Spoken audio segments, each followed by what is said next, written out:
Assalamualaikum warahmatullahi wabarakatuh. Perkenalkan, nama saya Abdul Kholik dari Cirebon, pekerjaan cleaner.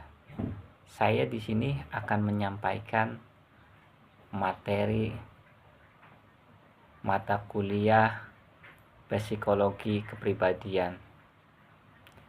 Langsung saja kita ke materi.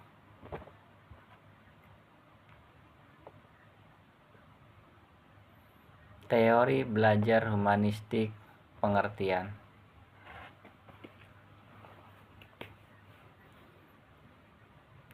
Ciri, tujuan, hingga manfaatnya. Ada banyak sistem pembelajaran yang dapat diaplikasikan oleh pendidik untuk mendampingi para murid mengenal diri dan potensinya. Salah satu sistem yang bisa diaplikasikan dalam pembelajaran yakni dengan menggunakan teori belajar humanistik. Pengertian teori humanistik. Teori belajar humanistik adalah salah satu teori pembelajaran yang dilandaskan pada psikologi manusia. Teori ini memfokuskan pada pengembangan diri individu dengan cara yang sesuai potensi diri, mengamati dan menilai diri dari kacamata si pelaku. Teori ini mendorong seorang untuk mengembangkan bakat dan potensi hingga mampu mengenali dirinya sendiri. Adapun teori humanistik menurut para ahli. Yang pertama, teori humanistik menurut Arthur Kamm, menurut seorang pendidik dan psikologi asal Ohio. Arthur Kamm, pembelajaran merupakan suatu kegiatan yang dapat dilakukan di mana saja dan dapat menghasilkan sesuatu bagi seseorang. Yang kedua, teori humanistik menurut Abraham Maslow. Menurut Abraham Maslow, hal terpenting dalam pembelajaran adalah proses untuk mengenal diri sendiri dengan baik, bagaimana kita menjadi diri sendiri di dalam prosesnya, dan menemukan potensi diri yang bisa kita kembangkan. Selanjutnya, teori humanistik menurut Carl Roger. Sedangkan menurut Carl Roger, pembelajaran merupakan proses untuk saling memahami antara guru dan murid, hingga guru tahu apa yang dibutuhkan oleh muridnya tanpa ada paksaan ataupun ketidaksepemahaman antara keduanya, sehingga bisa dijadikan pembelajaran sebagai pengalaman seseorang dalam prosesnya. Kemudian, ciri-ciri teori belajar humanistik. Yang pertama, menekankan pada proses aktualisasi diri masing-masing individu. Yang kedua, proses merupakan hal penting yang menjadi fokus utama belajar. Yang ketiga, melibatkan para aspek kognitif dan efektif. Yang keempat, mengedepankan pengetahuan atau pemahaman individu. Yang kelima, mengedepankan bentuk perilaku diri sendiri. Yang keenam, tidak ada yang lebih berhak mengatur proses belajar setiap individu selain dirinya sendiri. Kemudian, ujian teori belajar humanistik. Humanistik sini merupakan aliran dalam dunia psikologi yang muncul tahun 1950-an.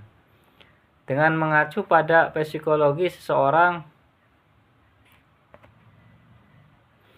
humanistik memandang manusia sebagai manusia, makhluk hidup yang memiliki fitrah tertentu pada masing-masing individunya. Karena itu, teori humanistik memiliki tujuan untuk memanusiakan manusia, sehingga seseorang bisa mengenali dirinya sendiri dengan potensi yang ada dalam dirinya, dan diharapkan untuk bisa mengembangkannya. Kemudian, manfaat teori belajar humanistik. Yang pertama, mampu mengubah sikap dan perilaku menjadi lebih baik. Yang kedua, membiasakan diri untuk bersikap demokratis, partisipatif, dan humanis.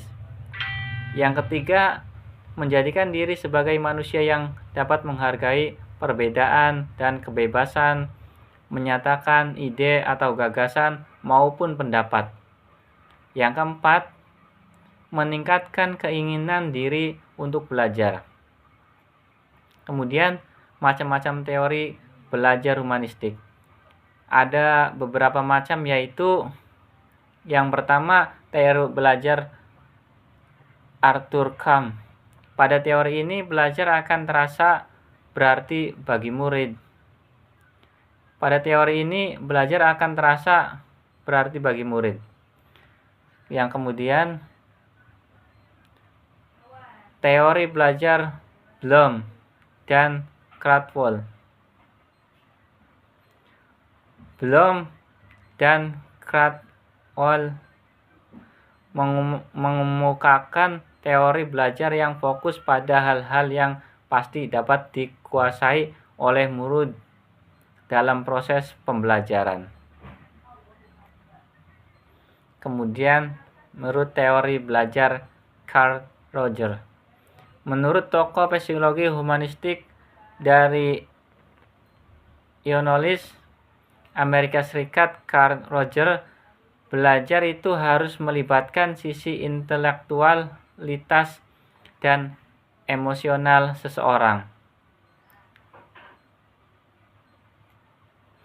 Teori belajar Maslow. Abraham Maslow mengemukakan pandangannya mengenai teori ini. Menurutnya, setiap individu akan berusaha dan berupaya untuk memenuhi kebutuhan hierarkis dalam hidupnya, kelebihan dan kekurangannya. Dalam belajar ini, jadi ada kelebihan dan kekurangannya. Dalam teori ini terdapat kelebihan dan kekurangannya. Berikut beberapa kelebihan dan dari teori belajar humanistik. Yang pertama, membantu membentuk kepribadian, perubahan sikap dan hati nurani ke arah yang lebih baik. Yang kedua, menumbuhkan minat dalam diri seseorang untuk terus belajar. Yang ketiga, menumbuhkan kreativitas pada diri seseorang. Yang keempat, mampu mengubah sikap dan pola pikir. Yang kelima, membuat seseorang memiliki pengalaman yang berarti. Yang keenam, semakin lama waktu yang dilaluinya, seseorang pembelajar dapat mencapai aktivitas dirinya dengan baik. Adapun kekurangan teori belajar ini adalah yang pertama, proses belajar menggunakan teori ini akan gagal jika tidak ada kesungguhan dan motivasi dari setiap individu. Yang kedua, dapat memunculkan sikap individualisme. Yang ketiga, terbatasnya peran pendidik karena hanya berperan sebagai fasilitator. Yang keempat, munculnya kesengajaan antar individu apabila beberapa individu tidak mampu atau kesulitan dalam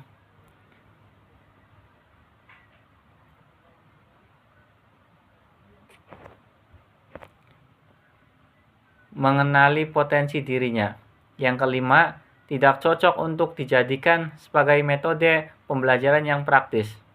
Yang keenam, pendidik tidak boleh lelah dalam memotivasi muridnya, karena pendidik menjadi motivasi dari luar diri individu.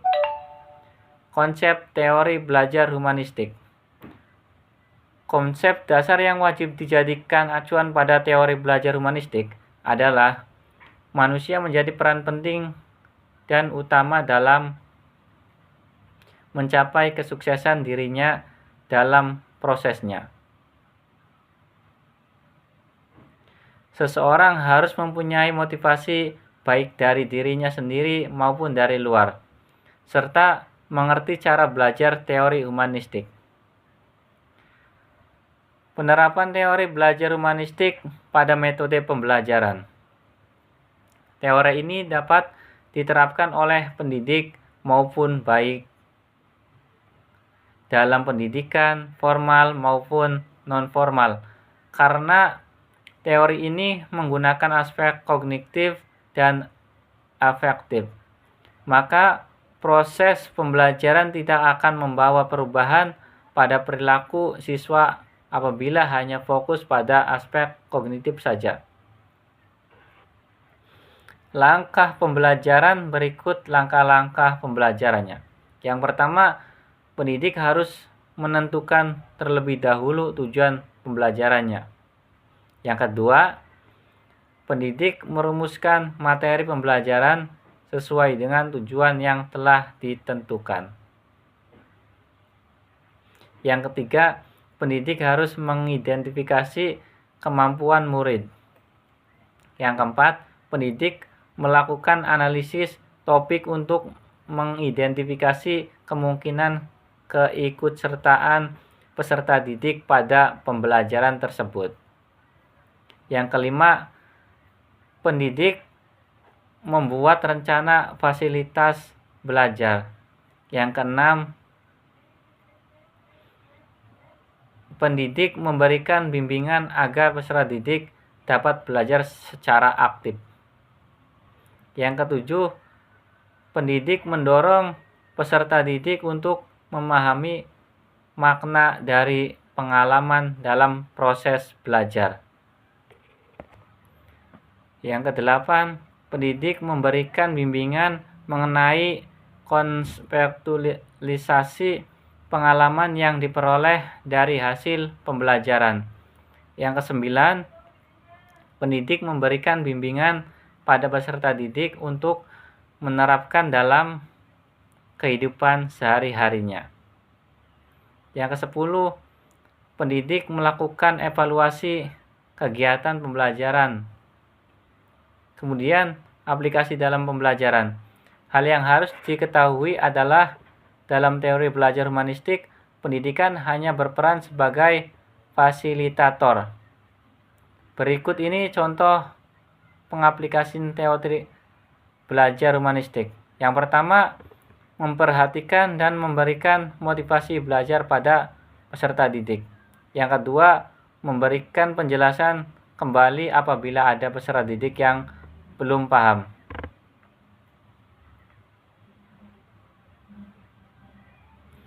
Yang ketiga, mampu memahami karakter dari setiap peserta didiknya.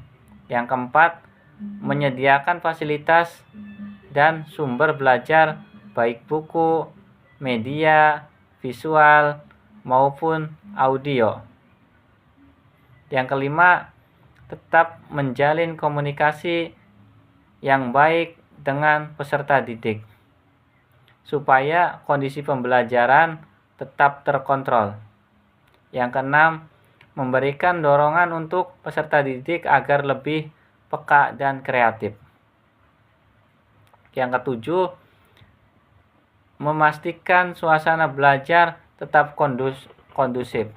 Yang kedelapan, memacu keaktifan tiap peserta didik. Demikian penjelasan mengenai teori belajar humanistik. Metode pembelajaran ini sangat tepat untuk diterapkan di setiap tingkatan sekolah.